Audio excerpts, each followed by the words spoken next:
What's up YouTube, c'est Joe Bike Life. Aujourd'hui, une nouvelle vidéo. Vidéo simple, efficace, courte. C'est pour tous ceux, parce que j'ai eu beaucoup de messages pour ceux qui s'intéressent à l'homologation de leur moto, donc que ce soit des YZ, des KTM, de plein de marques différentes. Donc aujourd'hui, les gars, c'est le jour J. Je vais tout vous expliquer, comment que ça se passe, chez qui il faut aller. Donc moi je viens de faire homologuer mon YZ 2022, ici présent, je vous montre ça de suite.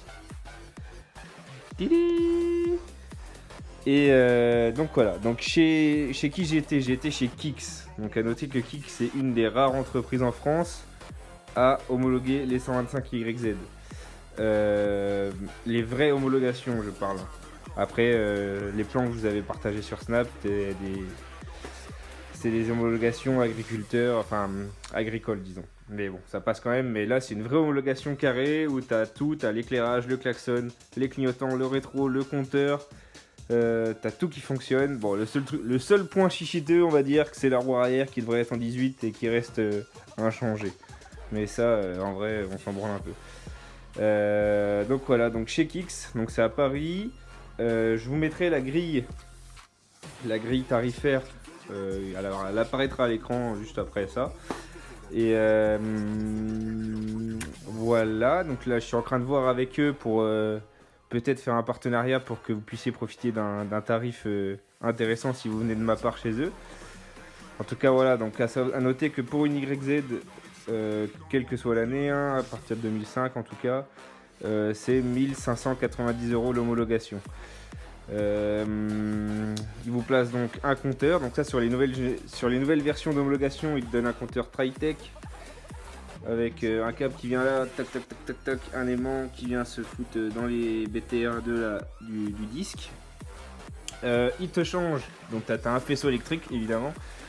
Là-dedans, putain mes doigts tout sale. Derrière le cache allumage, il te change de stator, il te met un stator qui recharge la batterie. Ensuite, on a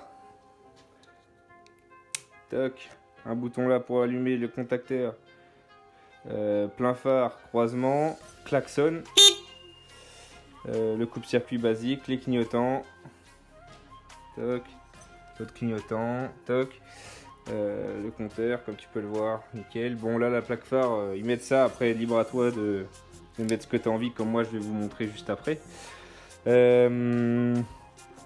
Pour ce qui est du support de plaque, moi je veux conserver ma bavette d'origine sans qu'elle soit percée, donc je leur ai précisé avant que je voulais pas qu'ils me posent le support de plaque, donc ça j'attendrai d'avoir le nouveau kit plastique pour poser ça.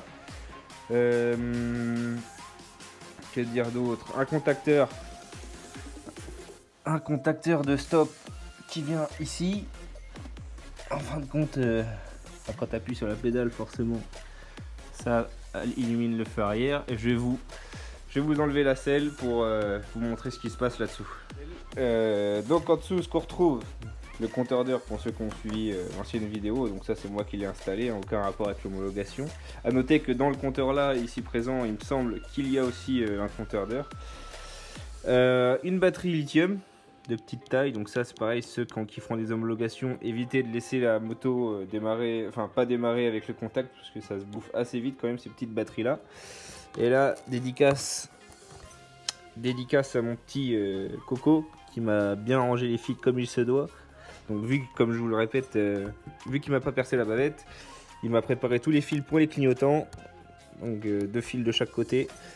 Le plus le moins, j'aurais plus qu'à rebrancher, percer un trou là et puis l'amener au support de plaque que je vais vous montrer après. La centrale clignotante, j'imagine, et ça, et là en dessous on a le contacteur de stop du frein arrière. Donc voilà, c'est à peu près tout. Je vais aller vous montrer donc aussi à savoir qu'il perce la boucle arrière pour installer le support. Et voilà, le faisceau est bien passé propre, travail nickel franchement. Je vais vous chercher les pièces qu'ils m'ont donné avec. Donc le support de plaque en question, donc Coco m'a déjà mis les clignotants dessus, c'est cool. Mon ancienne plaque phare, donc ils me l'ont redonné, vous allez voir après, je vais la remonter parce que je trouve ça ignoble la plaque phare et je vais remettre un halogène comme mon ancienne YZ. Il redonne l'allumage d'origine du coup de la moto, le stator d'origine, et la mousse du coup vu que le compteur ça gêne pour la mousse, ça c'est pareil, je vais essayer de décaler la chose pour conserver la mousse et tout faire propre quoi, comme sur l'ancienne. Du coup voilà, vous savez à peu près tout. Si vous avez des informations à demander sur comment que ça se passe, si vous voulez plus de détails, n'hésitez pas à les appeler. De toute façon, je vais vous mettre un screen au pire de leur Instagram. N'hésitez pas à vous abonner aussi à leur Instagram et au mien, et à poser un petit like sur la vidéo si ça vous a plu, si ça vous a aidé et si ça vous a intéressé sur votre choix de faire homologuer votre moto ou pas. En tout cas voilà, c'est quelque chose de 100% carré, il n'y a pas de magouille, d'entourloupe, je sais pas quoi. Si vous venez de loin, vous déposez la moto le matin à 11h comme moi j'ai fait, vous la récupérez le soir à 17h, entre 17 et 18h. Et si vous habitez dans la région, en Ile-de-France, après ça posera pas trop de soucis pour vous pour emmener et récupérer la moto. Aussi j'ai oublié de vous demander, là j'y pense, j'avais laissé ma clé parce que je viens de la monter. Ils fournissent aussi la béquille. Donc pour les plus chanceux, ils auront une Tritech. Pour les moins chanceux, ils auront une béquille en alu, comme beaucoup de YZ homologués ont. Mais bon, la meilleure des deux béquilles, ça reste celle-ci. Elle vaut plus cher évidemment, mais bon, ça c'est...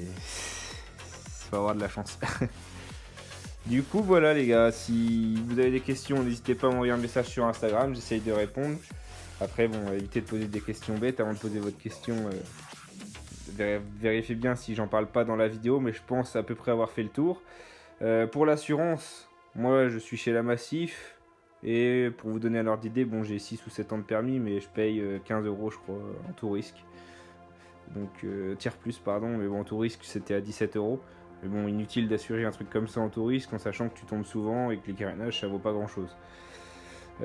Du coup voilà, je vous fais un petit claquement de doigts là et hop, transformation de la moto dans 5, 4, 3, 2, 1. On se retrouve donc après. La bécane est remontée avec sa nouvelle face avant, enfin sa face avant terminale on va dire, parce que l'autre Sport je suis pas du tout fan. Donc voilà, hein, petite bidouille. J'ai adapté la... Ça est tranquille, on ne dérange pas trop. J'ai recoupé les languettes en caoutchouc qui servent pour la plaque phare d'origine. Je les ai repercées pour passer le clignotant.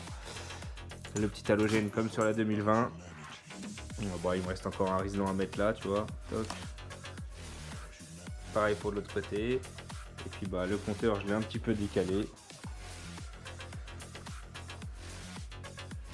Et puis voilà. Tout qui fonctionne nickel. La lumière. Toc. Toc, toc. Voilà, c'est carré. C'est carré. Donc, pour toute info, je vous le répète, vous m'envoyez un message à moi ou sur l'Instagram de la page Kix. Et puis voilà, hein, il n'y aura plus qu'à les contacter pour prendre rendez-vous de ma part, les gars, et vous faire plaisir sur la route en toute légalité.